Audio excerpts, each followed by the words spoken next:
what you're doing at SunTec now. Talk to us about how you've seen this evolution and what are you seeing in companies and the industry today. Basic fact is that AI is here to stay, and AI is here. But if you ask me where are we on AI, there is a lot of plus and minus to it. That there's a lot more that needs to come in. So there is this whole balance one needs to strike on between risks and innovation. How do you balance risk with innovation, and what are companies doing to make sure, or what have you done or coached companies to do in terms of balancing these? We say that after there is a thumb rule that they say after 2022 the data has not been clean. I don't know what is the thing. There's a thumb rule. Everyone says that so clean is not the only thing. What is your advice for companies that are trying to use AI, and how do they maintain this kind of data?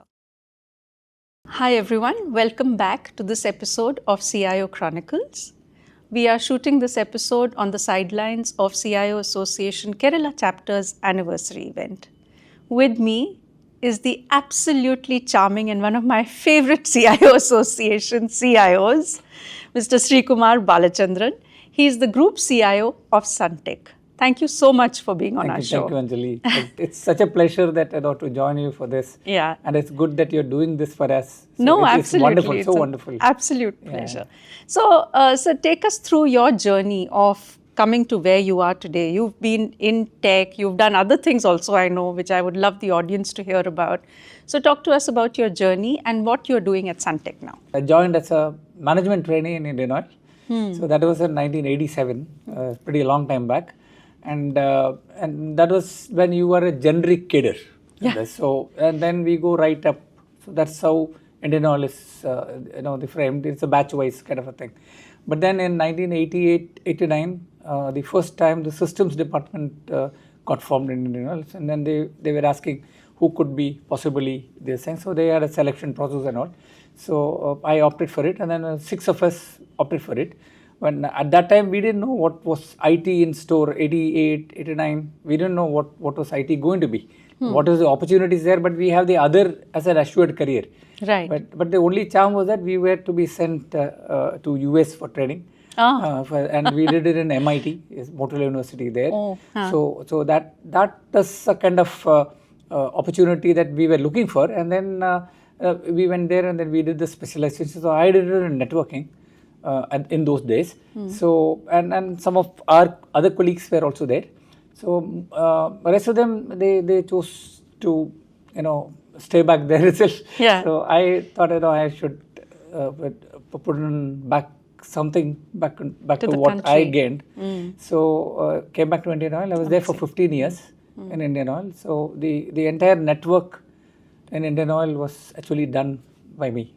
So the entire design, the first IP telephony network in the country, and all the things could do a lot of things. So it's early days, and internet was just starting off. So I remember that we had this internet users club in Mumbai. So I was in the Mumbai head office. So there was only 50 members. Means only 50 members in those days had the internet, and email was very few of us had this email. And when Shami Kapoor was the president of the Internet Users Club. Internet Users Club, and we used to have our meetings in my office in the Indian Oil headquarters. So we used to come, and he also, I have some photographs which I can possibly share with you. That would be lovely. We would love our viewers to see it. Yeah, I have my FB post also on that. Probably I'll share that as well. So the old days thing. Yeah. So then at that time, it was just a growing phase of IT. Right. So, and Shami Kapoor, why Shami Kapoor is, he was one of the most tech-oriented person in those days. That's amazing. He knew much better than many of us. So, when we say Yahoo and all, I thought, okay, this Yahoo is this, how did it come up? How did it come up? Yeah. So we have many people who have contributed, so whom we don't even know have been this. So many of them, unwritten kind of legends who are there. There's so many. Yeah. So a lot of people have moved on, and then I left Indian Oil after 15 years and went to Qatar Petroleum in Doha, where I did the same, because I was taken there because of the thing what we did here. They also wanted to implement the same, so I was given an offer, so I left and joined Qatar Petroleum. Qatar Petroleum, the same oil and gas sector. So we had almost a similar kind of thing. So that's why I thought I'll join. Yeah. And then from there I joined Alliance Insurance, that UK. And then I was so completely for 4 different years. industry. Different industry, totally different industry, from oil and gas to this. And that's the first time I went to the BFSI space, but I was mostly onto the core IT thing. So in those days, the applications were not quite strong. Correct. So it was basically the infrastructure. So it here or there, it was more or less the same. Correct. So the switch was not that difficult, but these days it is so very domain specific that it is not easy to switch. Then Alliance, after this project, there was other the things that they had for me. So then I wanted to stick on to India. So basically in Trivandrum, where I was. So then I moved to SunTec, which is a homegrown company. Right. And I'm the global IT head of SunTec. So we have offices across the globe. So I manage it globally. So that's where I am. So you, right from setting up a company's network to today, where you are actually adopting AI, also coaching companies, mentoring companies and individuals who are, advancing their technology consumption with AI. Talk to us about how you've seen this evolution and what are you seeing in companies and the industry today? Yeah, the basic fact is that AI is here. But if you ask me, where are we on AI? Okay, it's there. Everyone knows that it is there. But the way it has been adopted, there is a lot of plus and minus to it. That there's a lot more that needs to come in.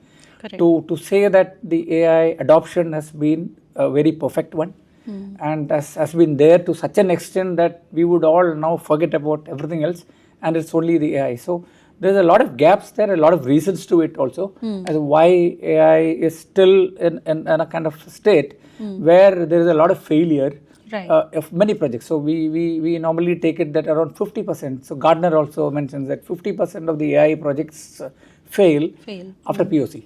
So it's a POC goes well, but after POC, when you start looking at implementing it, ROI problems or other problems or structural problems, these fail. So, but there are certain areas where AI has been quite prolific, and then it's been adopted quite well, like in coding area. So in software coding, so that job is almost wiped off. So you don't need the coders as it was earlier. Then this agentic AI. Agentic AI is where it's replacing the workforce who used it, routinized jobs kind of thing. So those things are all going off. But a real application-oriented AI, there's a lot of pitfalls there. So we can probably discuss that. So you're talking about experimenting, right? And experimentation happens when you want to innovate, right? So there is this whole balance one needs to strike on between risks and innovation, right? So in this time when they have to be, also you were talking about how the government, regulatory authorities, there has to be governance that has to come in. So how do you balance risk with innovation, and what are companies doing to make sure, or what have you done or coached companies to do in terms of balancing these two? Yeah, I'll talk a bit about why this is needed. For instance, like everyone knows that the quality of data is what is very important. And quality of data just does not mean that clean data. Clean data does not mean that it is quality data for AI. And then they also say AI compatible data. So clean data, quality data, and then AI centric data, which is AI qualified data. And then comes the data management. So data management is the governance part which you were mentioning. So all the things needs to come in to ensure that we have the right stuff on which the AI works. Then comes the models that you choose. The models itself, that sometimes it's a very heavy model, it's a light model. So, but which model do you choose depends on the context size. What is your advice for companies that are trying to use AI, and how do they maintain this kind of data? Yeah, so the thing is, one is the data, the clean data, or we say that after there is a thumb rule that they say after 2022, the data has not been clean. I don't know what is the thing. There's a thumb rule. Everyone says that. So clean is not the only thing. But this data that we use needs to be, for instance, a model, an AI model that everyone talks about models. It's a model-centric approach. So when you choose a model for this thing, then this model, how is it created? So these models normally are created through something like a synthetic data. It is not that original data that is used, which you really need for a proper model to be created. So synthetic data is a data that is created by AI. So you use an AI created data to do a model, which is so you are not using a proper originated data which is really valuable for AI. I may not create something that is relevant to you. Yeah, you are creating something from an artificial thing. Yeah. So those models may not really work that way. Then other thing is, so that is what requires a regulatory approach, and you need to have a lot of compliance, which you were mentioning, that those things needs to be imbibed, and then AI security is another big thing. So we call it, Gardner calls it TRISM. TRISM is trust is that compliance and the thing that you said, TRISM, and then that's the risk. Second is the trust, risk, and security management. So this needs to be deployed across the board. So basically, a lot of work still needs to be done before we say that this is anywhere there. So that is why we find still that 50%, which is a big, 50% of AI adoption, and then the cost factor. These things are phenomenally expensive. They need investment. Investment, huge investments on the GPU. If you want to buy a new General Blackwell chip, GPU, it's very expensive. The NVIDIA is like, they have got absolute monopoly. So we have this AMD chips also. But then, NVIDIA is NVIDIA. But so now there are a lot of these conversations around TPUs that are like GPUs. What is your... No, this is like, it's all those frames, but then I don't want to go to the technical part, but then this GPU has this capability that GPU has got this memory. So it's like, for instance, one GPU, 1 GB can process about 2 billion parameters. So then beyond 2 billion, so if I go more heavy, then a higher capacity does not mean that you again get the right this thing. So you need to have the right use case. So this model has to be developed on a right use case, otherwise, or the genuine data rather than a synthetic data. Then only it will add up to all this. So you don't know how it's failing, and once it's failed, then you start looking at because we don't, and the learning that we already have on all this is also very limited. So that's true. Like in any medical thing, so you have. But this is how we learn, right? With experimentation, with trying new treatment things, of cancer or some problems that we have. Correct. Because you need to have tons of cases to know that this is the medicine that you need to do for this treatment. Correct. So, but that is still not there because we don't have that many use cases. So those are things that we need to probably look on for this. Good. So I'm going to shift path a little bit. So like I already mentioned, we are on the sidelines of CIO Association Kerala chapter annual event. But today is a very special day. It's a special day because CIO Association completes 18 years of existence. So that's amazing. But the other great news is that the Kerala chapter also now has been in existence for 6 years now, 6 right? Yes, it's the fifth anniversary. Fifth anniversary, right. So talk to us a little bit about how you've seen the evolution of this group and the CIOs in this group. This is CIO Day also today. So that's when the CIO Association was formed. So 18 years of CIO Association itself is a big thing. So when we started off, then we were trying to form the CIO Association because many of us, like the CIOs here, we used to travel for this other events of other companies, Wipro, Leap events, and those kind of, and then we meet up there. And then we thought, why not we have our own community, but we are all friends out there, and then of a particular generation as well. So we thought, we'll try to form some kind of a network between ourselves. So, and also that organization then develops scale, which is beneficial for everyone. Beneficial for us. So then we that is the best part. So when we started, so we could get a lot of learnings from our bigger brother chapters. So the Mumbai, Delhi, and even Chennai. So the closest still Chennai, Coimbatore, and all this. So they were already there with established for 4, 5 years or 6 years or even 10 years. So then we could probably get inputs from them how to manage it. What were the mistakes which they did? Right. And I know some Chennai Senthil told me that Sreekumar, better watch out for this. Don't do this because when you start doing this, then you will have a problem. So they were all very helpful, extremely helpful in doing it. And then we had the support of the mother body, which is very important when you do certain things. That's true. I can go ahead and do something with this kind of thing that okay, if I fail, there is somebody who can probably pitch in and support me. So that support system is very important when you do something. And then if I am on my own and then if fails, then I am in soup.